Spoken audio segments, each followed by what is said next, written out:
Bismillahirrahmanirrahim. Assalamu alaikum. I welcome all of you at my channel. Today we are going to learn about prepositions after and before.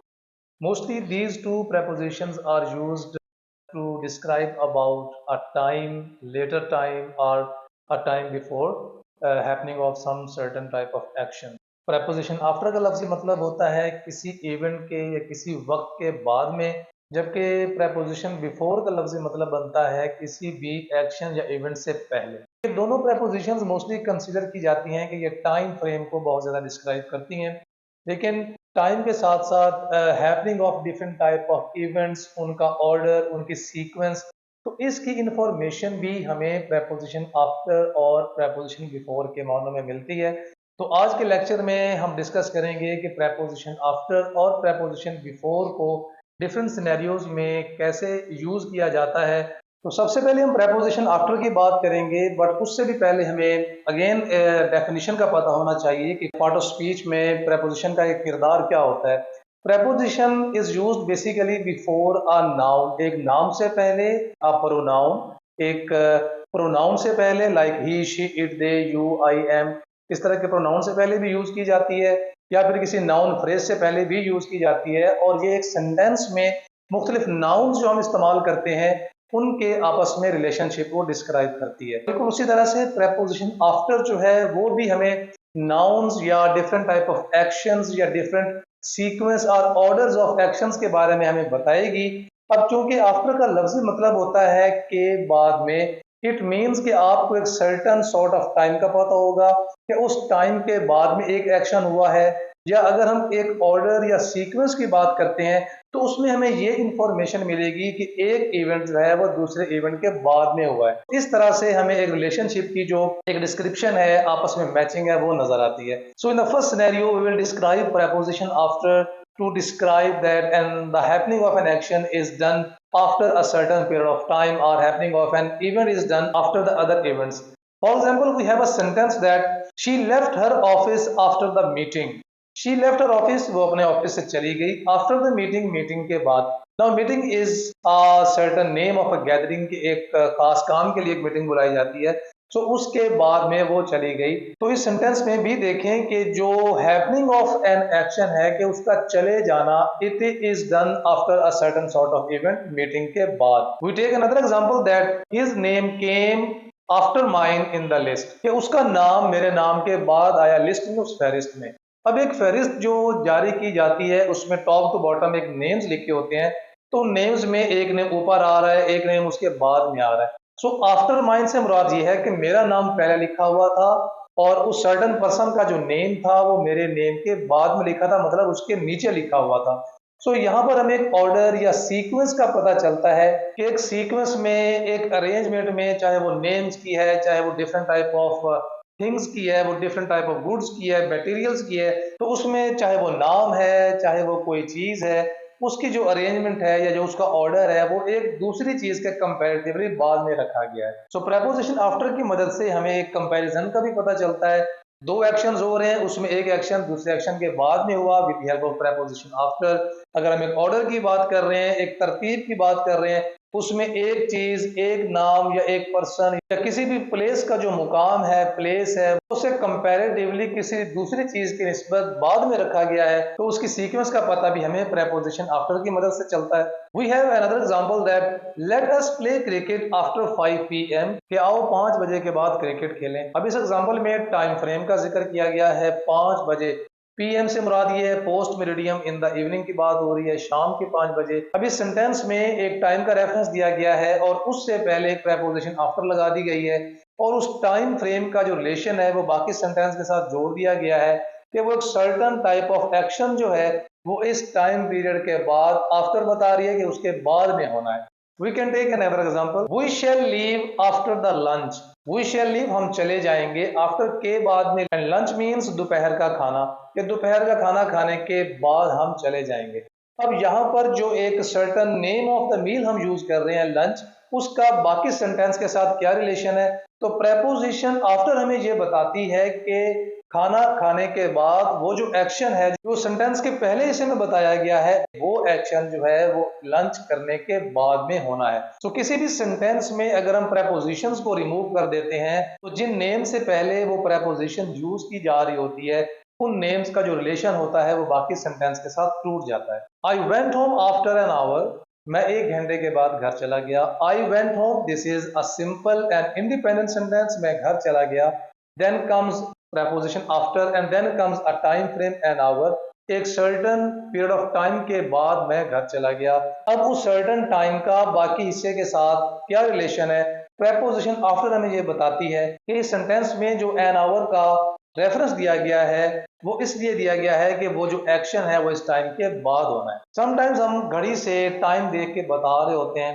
For example अगर हम ये कहते हैं कि 7:15 हुए हैं, then we can say it as it is 15 after 7।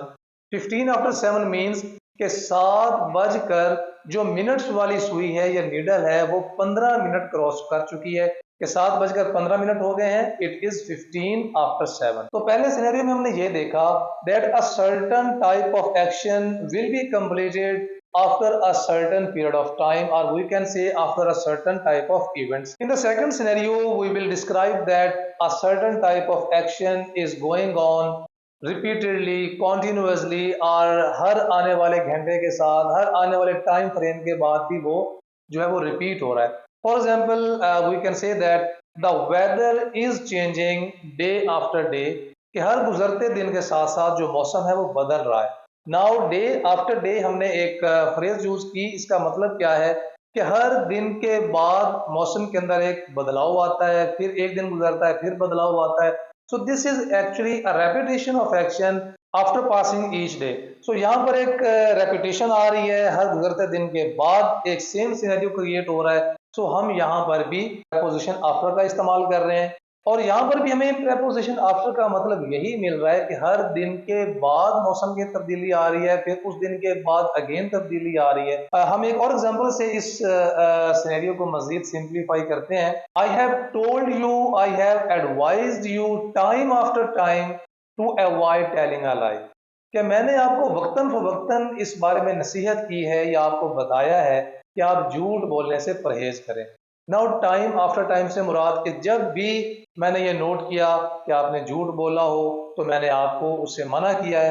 तो time after time से मुराद that is the repetition of an action. So in sentences में हमें रेपिटेशन ऑफ एन एक्शन नजर आती है कि आप एक काम कर रहे हैं, डे आफ्टर डे बेसिस पे कर रहे हैं, टाइम आफ्टर टाइम बेसिस पे कर रहे हैं, और इस तरह की और भी फ्रेजेस यूज की जा सकती हैं। टाइम फ्रेम या सीक्वेंस या ऑर्डर के अलावा भी प्रेपोजिशन आफ्टर का इस्तेमाल उन सिनेरियोज में भी किया जाता है जब आप किसी को फॉलो कर रहे होते हैं। अब किसी को फॉलो करने से क्या मुराद है, हो सकता है कि आप किसी को ढूंढ रहे हैं या हो सकता है कि आप किसी को चेज कर रहे हैं, मतलब आप किसी का पीछा कर रहे हैं। Likewise we can make many sentences that he was running after the thief, कि वो चोर के पीछे भाग रहा था। नाउ रन आफ्टर का मतलब होता है किसी का पीछा करना, किसी के पीछे भागना।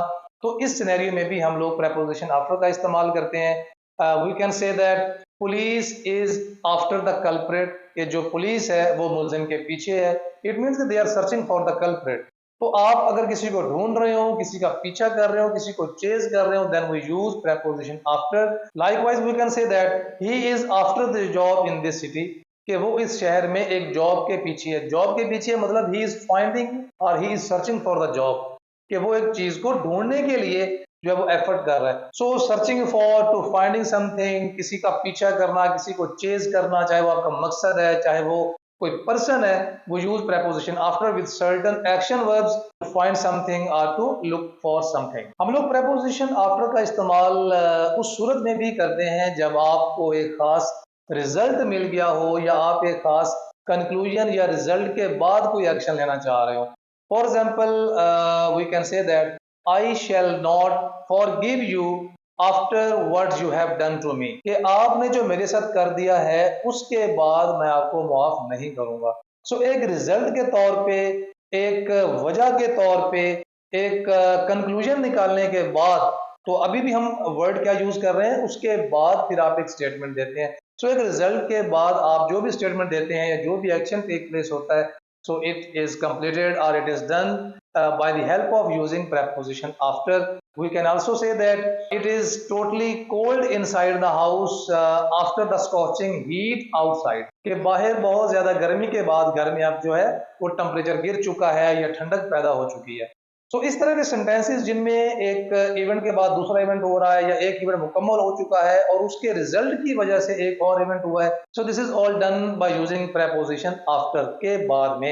And we can use preposition after in another scenario that when we are using someone as an example. हमारी लाइफ में हमारे घरों में या हमारी प्रैक्टिकल फील्ड में हमें ऐसे लोग मिलते हैं जो हमारी इंस्पिरेशन बन जाते हैं। उनकी इस इंस्पिरेशंस को हम अपनी लाइफ में एक एग्जाम्पल के तौर पे लेके चलते हैं और उन जैसे ख्वास जो हैं हम अपनी लाइफ में अपनी जिंदगियों में पैदा करने की कोशिश करते हैं। सो एक पर्सन को एग्जाम्पल बनाने के तौर पर भी हम प्रपोजिशन आफ्टर का इस्तेमाल करते हैं कि एक बंदा ऐसा है या उसकी उन सिफात या क्वालिटीज की वजह से मैं अपने भाई को या अपने दोस्त को वो नाम देता हूँ। For example, we call him a warrior after his brother, कि उसके भाई की वजह से या उसका भाई जो है वो जंगजू था या जंगजू है, तो उसकी उन क्वालिटीज की वजह से जो उसका भाई है हम उसको वॉरियर कहते हैं क्योंकि उसके अंदर भी वो क्वालिटीज हमें नजर आती हैं। We can also say that I call you soldier after your father, कि आपके वालिद जो हैं वो बहुत बहुत अच्छे सिपाही थे, बहुत अच्छे सोल्जर थे या हैं, तो उनकी वजह से आपके अंदर ही मुझे वो ब्रेवरी नजर आती है, वो जस्टिस नजर आता है, ऑनेस्टी नजर आती है। That's why I call you soldier after your father. So these were some sort of scenarios where we can use preposition after. I hope कि ये चीज़ आपको समझ आ गई होगी। बहुत सिंपल इंफॉर्मेशन है, डिस्क्रिप्शन है। इसके साथ साथ हम कुछ वर्ड्स इस्तेमाल करते हैं लाइक आफ्टर वर्ड या आफ्टर वर्ड्स। बेसिकली जो आफ्टर है वो बतौर preposition के, कंजंक्शन के, एडवर्ब के तौर पे या एडजेक्टिव के तौर पे यूज की जाती है।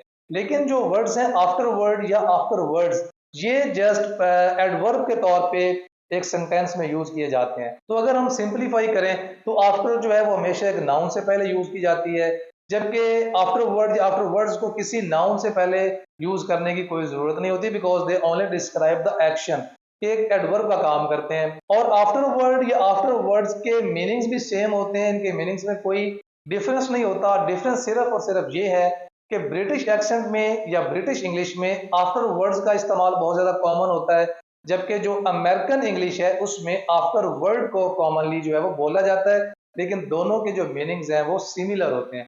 So this was all about preposition after and the related words that are used in English grammar. I hope that you will have liked this all information and like and subscribe this channel to stay updated for every upcoming video. Inshallah, in the upcoming video we will describe about the preposition before and how it is used in different scenarios.